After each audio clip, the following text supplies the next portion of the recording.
Hello friends, welcome back all of you in S pharma. आप सभी कैसे हैं? आई होप कि आप सभी ठीक ही होंगे।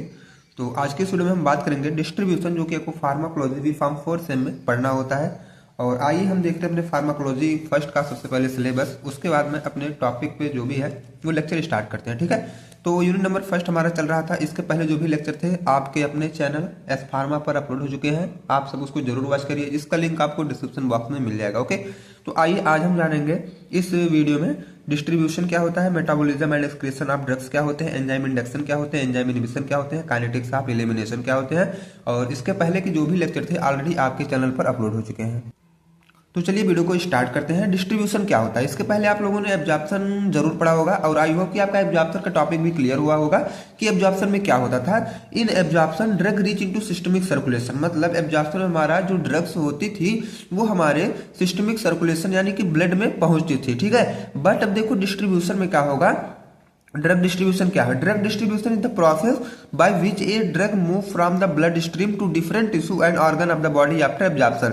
अब देखो, जब ब्लड में हमारी ड्रग एब्जॉर्ब हो गई, उसके बाद हमारे बॉडी में अलग अलग पार्ट या अलग अलग टिश्यू होते हैं, वहां तक ड्रग का पहुंचना ही हमारा ड्रग डिस्ट्रीब्यूशन कहलाता है। ओके, और बिल्कुल इजी लैंग्वेज में ब्लड से ड्रग के अलग अलग पार्ट्स तक वो पहुंचना ही हमारा क्या होता है? डिस्ट्रीब्यूशन। अब ये अलग अलग पार्ट जो हमारे बॉडी का पार्ट होगा, ठीक है, और ये ब्लड में से जो ब्लड में ड्रग आया है वहां से हमारे बॉडी के अलग अलग पार्ट्स तक पहुंचना ही हमारा डिस्ट्रीब्यूशन कहलाता है। और कौन पहुंचेगा? ड्रग पहुंचेगा। कहां से पहुंचेगा? ब्लड से पहुंचेगा। और कहां पहुंचेगा?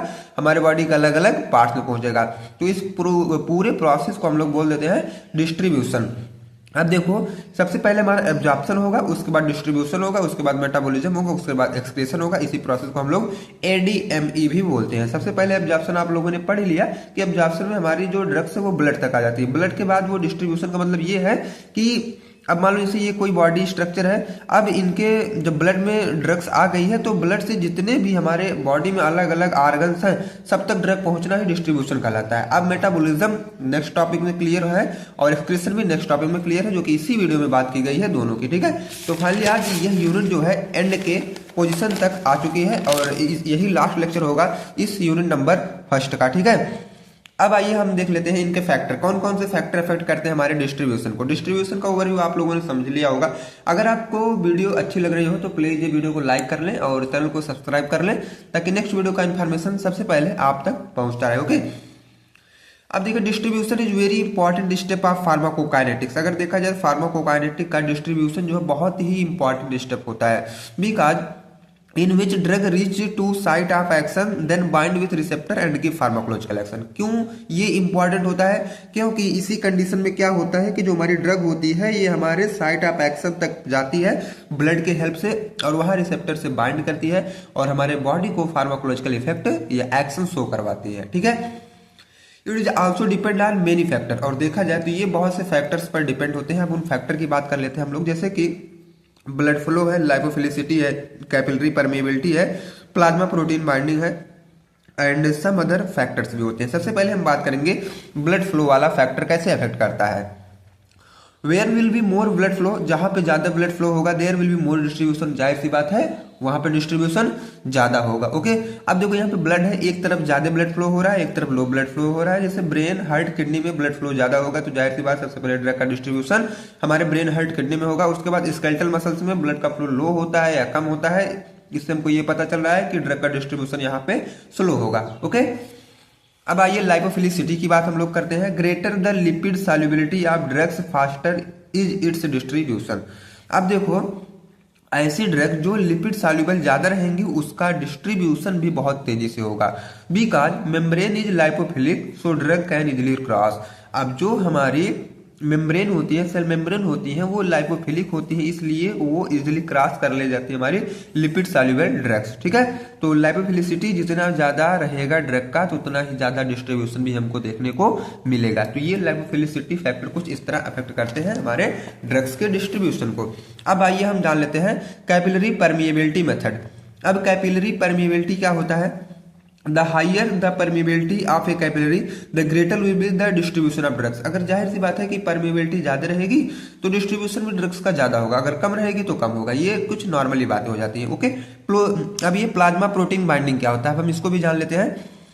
When drug reach into systemic circulation, जब हमारी ड्रग्स जो है सिस्टमिक सर्कुलेशन में रीच कर जाती है, मतलब पहुंच जाती है, then there are two form of drug, वहां पे दो फॉर्म ड्रग के दिखाई देते हैं, free drug and bound drug. कौन कौन से दो फॉर्म, फ्री ड्रग होते हैं और एक बाउंड ड्रग होते हैं। Most of the drugs bind with albumin, और देखा जाए तो जितने भी ज्यादातर ड्रग्स हमारे एल्बुमिन से बाइंड करते हैं। एग्जाम्पल की बात करें तो acidic drug generally bind to albumin, और ये जो हमारे एसिडिक ड्रग्स होते हैं वो जाकर एल्बुमिन से ही बाइंड करते हैं। Basic drug generally bind to alpha 1 acid glycoprotein, और जो बेसिक ड्रग होते हैं ये अल्फा 1 एसिड ग्लाइकोप्रोटीन से ही बाइंड होते हैं। ओके, तो ये था प्लाज्मा प्रोटीन बाइंडिंग। अब आइए हम बात कर लेते हैं मेटाबॉलिज्म का, जो कि ये भी मोस्ट इंपॉर्टेंट टॉपिक रखता है अपने आप में। मेटाबॉलिज्म क्या होता है? मेटाबॉलिज्म अगर देखा जाए तो इसको हम लोग दूसरे नाम से जानते हैं, बायो ट्रांसफॉर्मेशन के नाम से, also known as bio transformation, इसका ये दूसरा नाम है। ठीक है, तो drug metabolism is the process by which the body chemical change a drug into a water soluble form so it can be easily remove from the body.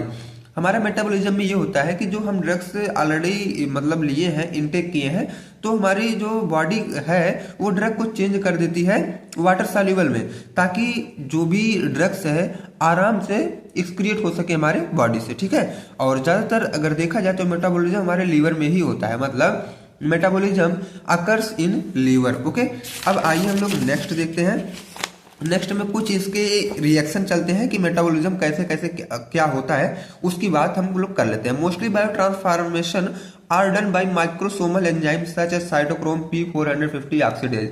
ठीक है, और ग्लूकोरोनिल ट्रांसफरेज, दो एंजाइम मोस्टली ये role play करती है bio transformation में। अब ये आगे मैं बताऊंगा कि ये रोल कैसे प्ले करती है, फेज फर्स्ट रिएक्शन करवा के और फेज सेकंड रिएक्शन करवा के। ओके, अब फेज फर्स्ट रिएक्शन हमारा क्या होता है?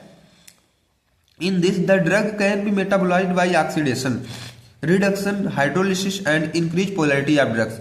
अब देखो फेज फर्स्ट रिडक्शन में क्या होता है कि इसमें जो ड्रग्स होती है ये ऑक्सीडेशन, रिडक्शन, हाइड्रोलिसिस के प्रेजेंस में या तो उस केमिकल रिएक्शन का हेल्प लेके हमारी ड्रग मेटाबोलाइज होती है। ठीक है, ताकि वहां पे पोलैरिटी भी बढ़ जाती है हमारे ड्रग्स का। सो ड्रग कैन इजीली एक्सक्रिएट, जब उसकी पोलैरिटी बढ़ेगी तो हमारी किडनी के हेल्प से जो हमारी ड्रग्स की पोलैरिटी ज्यादा बढ़ी है वो आराम से एक्सक्रिएशन उसका हो सकता है, और ये जो है नॉन सिंथेटिक रिएक्शन भी है। अब यहाँ पे एस्प्रिन आपको दिख रहा है, जब उसकी हाइड्रोलिसिस हो रही है साइटोक्रोम P40 और P450 और ऑक्सीडेज एंजाइम की प्रेजेंस में, तो आपको सैलिसिलिक एसिड मिल रहा है जो कि यूरिन के साथ मतलब आसानी से एक्सक्रिएट आउट हो सकता है। ओके, अब आइए देखते हैं फेज सेकंड रिएक्शन जो कि सिंथेटिक रिएक्शन होती है।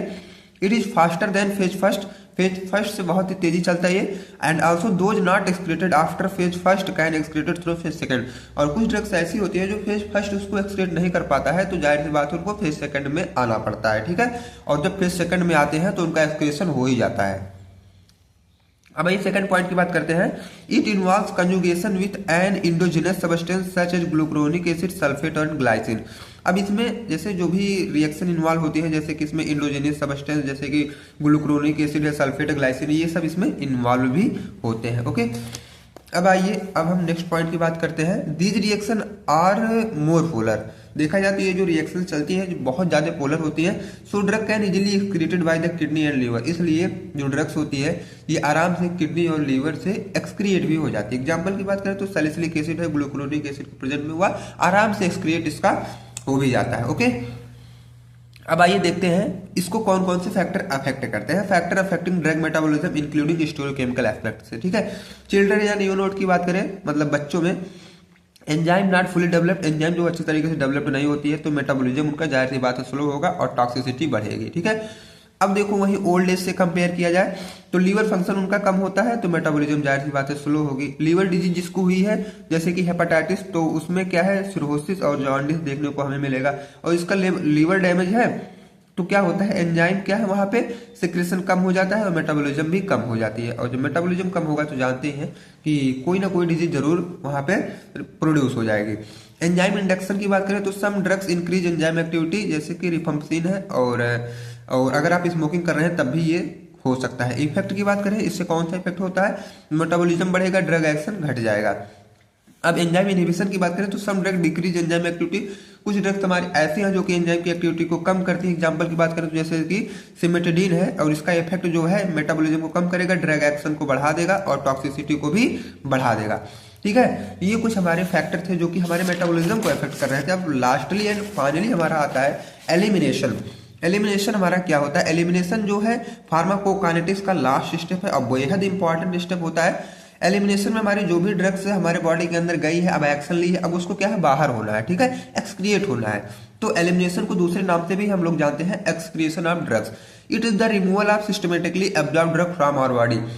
अब देखो क्या है, ये जो सिस्टमेटिकली एब्जॉर्ब ड्रग हमारे बॉडी के अंदर हुई है उसी का अच्छे तरीके से हमारे बॉडी से रिमूव हो जाना, उसको हम लोग बोलते हैं excretion of drug. It is the last step of pharmacokinetic, जो कि मैं ऑलरेडी आपको बता दिया कि ये हमारे फार्माकोकाइनेटिक का लास्ट स्टेप भी होने वाला है। ठीक है, अब कौन कौन से रूट से एलिमिनेशन हो सकता है, मतलब रूट ऑफ एलिमिनेशन, यूरिन है, लंग्स है, स्वीट है। ठीक है, अब देखो यूरिन में क्या होता है, most of the drug are excreted through the kidney by the process of urination, ये तो ऑलरेडी आपको पता ही होगा।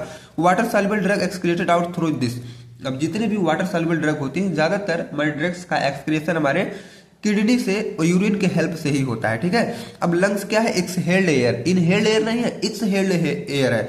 सम drug in the form of gas and volatile liquids are eliminated through exhalation by lungs, जैसे कि जनरल एनेस्थेटिक्स एंड अल्कोहल वगैरह है। एक्सहेल्ड का मतलब ये है कि हम लोग ऑक्सीजन को इनहेल्ड करते हैं, जब CO2 को छोड़ते हैं तो वो एक्सहेल्ड एयर हो जाती है। ठीक है, अब स्वीट की बात करें तो some of drug is excreted in the form of sweat from skin, मतलब पसीने से, जो हमारा पसीना निकलता है हमारे बॉडी से, उससे भी कुछ ड्रग का एक्सक्रिएशन होता है। ठीक है, तो जो पसीना मतलब स्वेट निकलता है उसमें हमारी कुछ ड्रग की क्वांटिटी होती है जो कि वहां से भी निकलती है। अब देख लेते हैं 2 मार्क्स का क्वेश्चन, काइनेटिक ऑफ एलिमिनेशन क्या होता है। इसमें हम लोग बेसिकली पढ़ेंगे अपना क्लियरेंस, जिसको शॉर्ट फॉर्म में CL बोलते हैं। The clearance of a drug is the theoretical volume of plasma from which the drug is completely removed in a unit time.